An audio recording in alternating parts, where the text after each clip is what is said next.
Oh, it seems one serving of food is missing. It takes about 4 hours by car from our house to my husband's parents' house. As soon as we arrived, my mother-in-law started making her usual sarcastic comments towards me. My name is Susan. I'm 30 years old. Today, I'm visiting my in-laws with my husband Ken after a long time. These takeout meals are reputed to be delicious, but it seems we are short of Susan's portion. Although she claimed it was a pity, my mother-in-law seemed very pleased. Even though I was convinced it was on purpose, I played along and said, "That's a shame. I was looking forward to trying it." I played along and said. Then Ken's younger sister Melissa, who was with us, "Oh, Mom, you're always in such a hurry." And she laughed with delight. I'm sure my sister-in-law is also in on the joke and finding it amusing. She whispering this to my mother-in-law. "This is too funny. Maybe Susan can just get something to eat at a convenience store." I heard their conversation. I smiled amiably and managed to maintain my position as a bride. I met this nasty mother-in-law and sister-in-law 2 years ago. When I visited my husband's family home to announce our marriage, they warmly welcomed me. Susan seems to have a good job, and I'm so glad she's marrying Ken. I've always wanted a lovely sister like Susan. I'm so happy. Let's get along. Both of them smiled broadly and were happy about me becoming part of the family. The father-in-law is a quiet, calm, and kind person. With such wonderful people, my married life would be blissful. I thought that, but after the wedding, my mother-in-law and sister-in-law's attitudes drastically changed. Even if you are good at your job, if you can't do housework, you are a failure as a wife. I refuse to acknowledge such a woman as my son's wife, even though she praised me for working before the marriage. Not to use work as an excuse. My mother-in-law began to say such things. "Susan, since you earn so much from a good job, you could send some money to the house, right?" Melissa, who used to love me like a real sister, started asking for money after the marriage. Far from the loving family I had envisioned, my mother-in-law and sister-in-law had become my sworn enemies. And that brings us to today. "Susan, you can eat my share." As the takeout meals were handed out, my husband Ken said this. "Wait, then Ken won't have anything to eat." A mother-in-law who interrupts the conversation. "I bought a burger. I'll eat that." "But why? It's from a renowned restaurant, Ken." "Yes, brother. It's a waste since we don't get to eat this often." Indeed, on the way here, my husband had bought a local burger that looked delicious. "In that case, I'll have a bit of Susan's." My husband seemed to prefer the heavy taste of the burger to the delicately seasoned treat, so he offered his portion to me. Regrettably for them, their plan to exclude me had failed, and my mother-in-law and sister-in-law gave each other frustrated looks. "Everything tastes really good." When I said this, "Well, of course it does," the mother-in-law coldly replied. The choice of this restaurant, known only to food connoisseurs, is commendable. The meal is quite elegant and suits refined individuals. When I complimented her like this, my mother-in-law seemed a bit pleased. My father-in-law and husband are both indifferent to their surroundings and are unaware of our women's battle. They both are eating as if nothing has happened. Since I wanted to be seen as a kind daughter-in-law by my father-in-law, I never showed any negative emotions outwardly. However, I secretly harbored the desire to retaliate. Then it became evening, and my mother-in-law, as usual, "Susan, won't you make dinner for us?" said this to me. "Susan must be tired from driving. I'll cook." That's what Ken said, but my mother-in-law interrupted. "I'm sorry, Ken. I've always dreamed of cooking with my daughter-in-law." And she sent him away. When she put it like that, I couldn't refuse, and agreed to cook dinner. Once we started cooking, my mother-in-law started complaining about every single thing. Hey, what's with the way you cut the vegetables? Did your mother teach you? Susan, you're so clumsy. I can do even better than that. My sister-in-law, standing nearby, agreed with my mother-in-law, smirking all the while. Poor Ken. I can't imagine the kind of food he has to eat regularly. It became clear that my mother-in-law had asked me to cook just to criticize me. During the dinner, my father-in-law complimented the food I had made. My mother-in-law was glaring at me with sharp eyes. I could barely assist. Most of the cooking was done by Alice. She's really good at cooking. I should learn from her. I had to flatter my mother-in-law against my will, which was causing a lot of stress for me. After dinner, once I finished cleaning up, the fatigue of the day suddenly hit me, and I started feeling sleepy. And as everyone was relaxing in the living room, I dozed off. Suddenly, Ken, did you know? A nice pub has opened up nearby. Why don't you and your dad go check it out? My mother-in-law said, "Yeah, it's a wonderful place. Dad, you went there the other day, didn't you?" Oh, that sounds nice. Susan, do you want to go too? I was about to say, "Let's go," but my mother-in-law cut me off. Susan, you must be tired from driving all the way here. Why don't you rest at home? My husband agreed with my mother-in-law's kind words. That makes sense. And left with my father-in-law to go to the pub.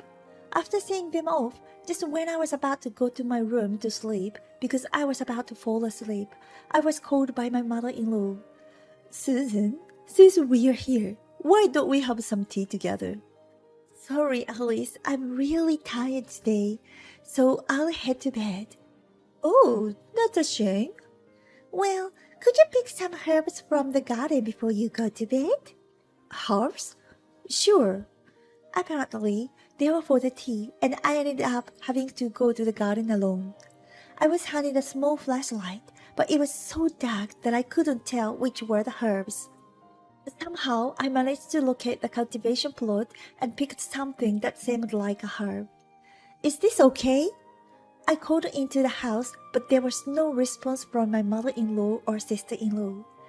As I approached the door to return, I heard the sound of a lock closing. What? The door ain't locked. Open it, please. Unfortunately, we don't have enough beds for you to sleep on, dear. It's good weather today, so you can use the garden soil as your bed. Sister-in-law, this is too funny. Their laughter echoed. Oh no, I've messed up, I thought. Despite not being my husband and father-in-law there, I wasn't cautious enough. Normally, I would be more careful, but my thinking was dull because I was so sleepy. I was so frustrated that I clenched the herbs tightly. Seeing my situation, they both laughed, holding their stomachs through the glass. Yes, the air here is clear, and you can see the stars beautifully. It's not often you get the chance to see a natural planetarium, Susan. You are such a luxury. Sure, the stars are beautiful, and I could have enjoyed them if it wasn't for this situation. Did you tell me to pick herbs just to get me out? Yes, I can't relax with an outsider like you sleeping in the house. Really? You are not even family. No matter how many times I asked to be let in, their attitudes didn't change. I tried to contact my husband, but I didn't have my phone, and I didn't know the location of the bar, so I couldn't do anything. I was so frustrated and angry that I wasn't sleepy anymore. Locking me out at night is going too far with the harassment. The more desperately I tried to open the door, the more they seemed to enjoy laughing. Well, maybe it's not a bad idea to sleep feeling nature once in a while. Fine, I will enjoy feeling the stars, soil, and grass, nature. I gave up resisting and headed for the garage with a broad smile, deliberately saying it. Fortunately, the garage was not locked, and the car keys were left hanging on the wall. I took something out of my car. I carried them to the garden and started assembling them, and my mother-in-law looked flustered. What are you doing? She said with surprise. What? I'm setting up a tent. Actually, camping is my hobby, and I'm glad I left my gear in the trunk. A tent? You'll ruin the garden. Didn't you say I could do as I please? Ignoring my mother-in-law's objections, I began to drive stakes into the ground. They continued to prattle on, but I ignored them, pretending not to hear. In addition to the tent, I had a portable stove and some food which I decided to use. I quickly boiled water in a kettle and made a coffee. I also lit a lantern, completing my setup. By the way, you did invite me for tea earlier. How about we have it here? I called out to the two of them, who were busy complaining and glaring. Then my mother-in-law suddenly fell silent and closed the curtains as if shutting me out. I couldn't help but smile, feeling a total victory over the two of them who must have been frustrated. About an hour passed as I enjoyed my coffee and read my book. Then something started to fall from the sky. I picked it up to examine it, and it turned out to be hail. I figured the altitude here was high and the weather was unstable. But I thought a little hail wouldn't be a problem. But contrary to my thoughts, the weather worsened and large hailstorm began to fall. I quickly took refuge in the tent, only for the large hailstone to turn into rain. Perhaps because I had hurriedly set up the tent, rain was seeping in front of the floor. The temperature dropped significantly, and I began to shiver from the cold. I approached the house again to ask for help. "Alice, the rain is terrible. Please let me inside the house." Then my mother-in-law and sister-in-law appeared, pulling back the curtains. "The temperature has dropped with the rain, and I feel like I'm going to freeze." Oh, is that so? Why don't you make some coffee to warm up? "Doesn't this feel like the essence of camping? Enjoy it!" The two of them closed the curtains with smiles on their faces. The fire in the lantern went out, and the surroundings were engulfed in darkness. I had no choice but to take refuge in the car. Wanting something like a blanket to warm up, I searched inside the in-laws' car. I found a blanket, and when I picked it up, I noticed a point card from a pub. It might be from the place where Ken and the others went to drink. I decided to head to the pub with the card in hand. Upon finding and entering the pub, I discovered my father-in-law and Ken, as well as other relatives were there. Seeing me soaked to the bone, everyone made a surprised face. Relative man said, "You all right? Here, drink this to warm up." He offered me a glass of vodka. As the alcohol permeated my body and the good feeling of inebriation set in. "Actually, I've been locked out of the house by them," I confessed. "They seemed displeased with me sleeping in the house. They told me to sleep in the yard. I intended to stay silent, but alcohol gave me the courage to spill everything in front of my relatives. Yes, not only today's event, but everything that had occurred since the wedding." Upon hearing this, "Ah, so it's true." relatives all said the same thing. It seemed my mother-in-law was not well liked among the relatives. During the discussion when my husband's grandfather needed caregiving, "I will not care for a stranger." my mother-in-law resolutely refused staying. Starting from such a story, before we knew it, the relatives and I had a great time venting about my mother-in-law.